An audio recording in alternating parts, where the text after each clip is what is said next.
All right, the Washington Commanders keep making really smart moves. If you're new to the channel, we're Detroit Lions fans, but this channel fully dedicated to teams that kind of in the past were overlooked by the national media. Washington, Detroit, they're not anymore, but we still talk about the Commanders. And let me know in the comments how excited you are kind of for this era of Commanders football, Redskins football, where it kind of ranks for you.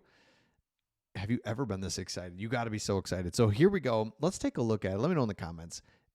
Really, you've made a lot of moves. And here's just the takeaways. We're going to look at this, and then you've made some more moves.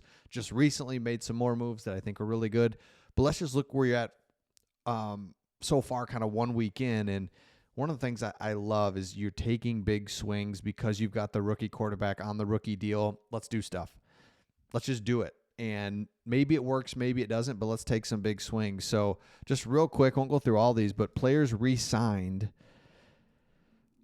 I love a couple of these. I'll highlight. Bobby Wagner, let's just give us one more year, see what happens. Maybe he can do it, maybe he can't, but I love that. Same with Zach Ertz, Tress Way. Let me know in the comments if there's somebody I'm missing here, but even, Farrell, these guys is like, you know what, re-signed you, manageable deals, just see what you got.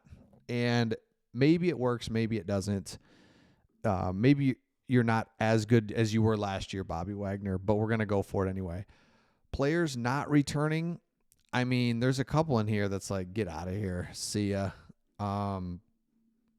Jonathan Allen, that hurts. Jeremy Chin hurts. Don't like that. But for the most part, nothing super crazy there. Then here's where you took your swings, and I just think that was so good.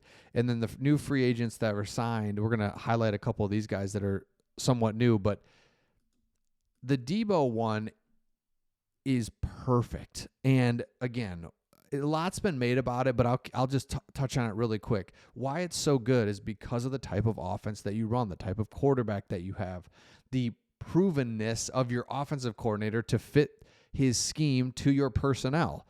So Debo is a guy that needs to be schemed up a little bit. And if he is, oh my gosh, he's incredible. And there's nothing wrong with that. There's no shame in that. It's like, scheme me up, man. Give me a little something.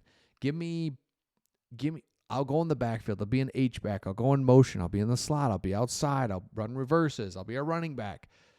It's perfect for what you're doing. And then you just can't find Pro Bowl level tackles. It's like you got to draft them, or I don't know, where do you find them, right? And so to just get one via trade is huge. Okay, now I want to talk about Eddie Goldman, defensive tackle that you pick up. He's the guy in the thumbnail that's really, again, inexpensive, low risk defensive tackle, and he's actually from the Washington area.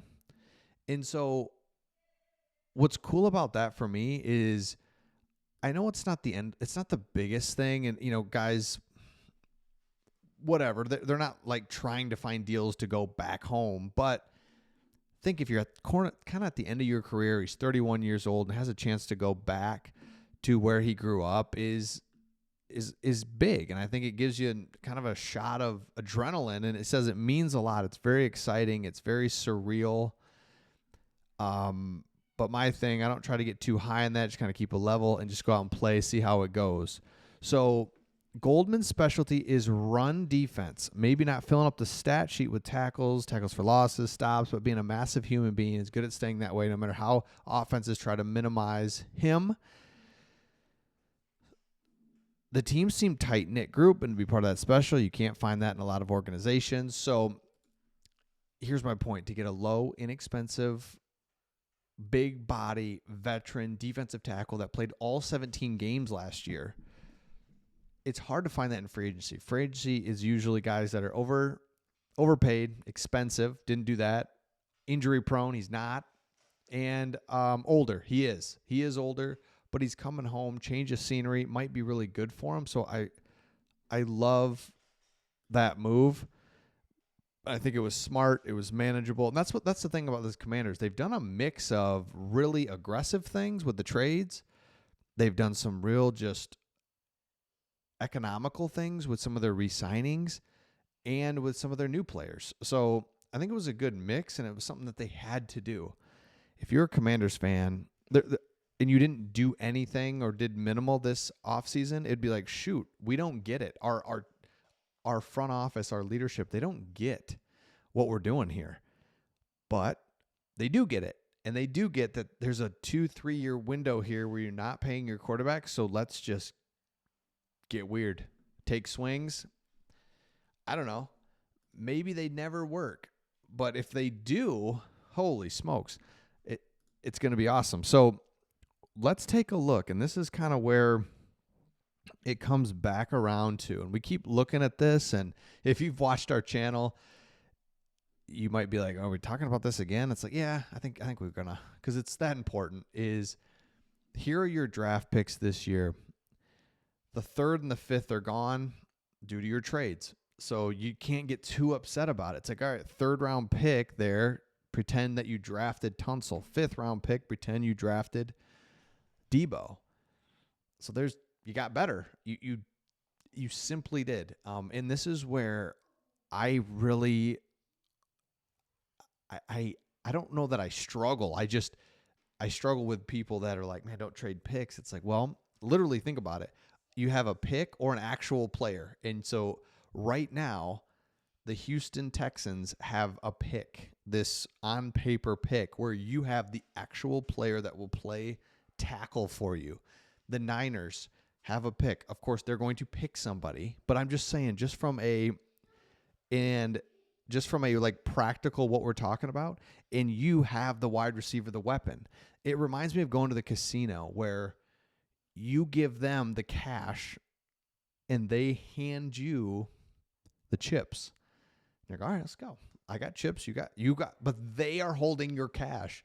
You no longer have it. You have chips that could turn into something, but odds literally are that they don't. So that's how it feels about the draft. The draft odds are, and it's better odds than a casino, but the odds are it's going to be tough to draft a all-pro tackle with the 3rd pick. It's going to be really hard to find a really good wide receiver with your 5th round pick. So you're the casino. You're holding the cash, and you're like, whatever. Maybe it doesn't bother you even. It doesn't even bother you if the Texans hit big on that pick. You got the cash, so who cares? I don't care. So let me know your thoughts in the comments, and we'll see all of you on the next one.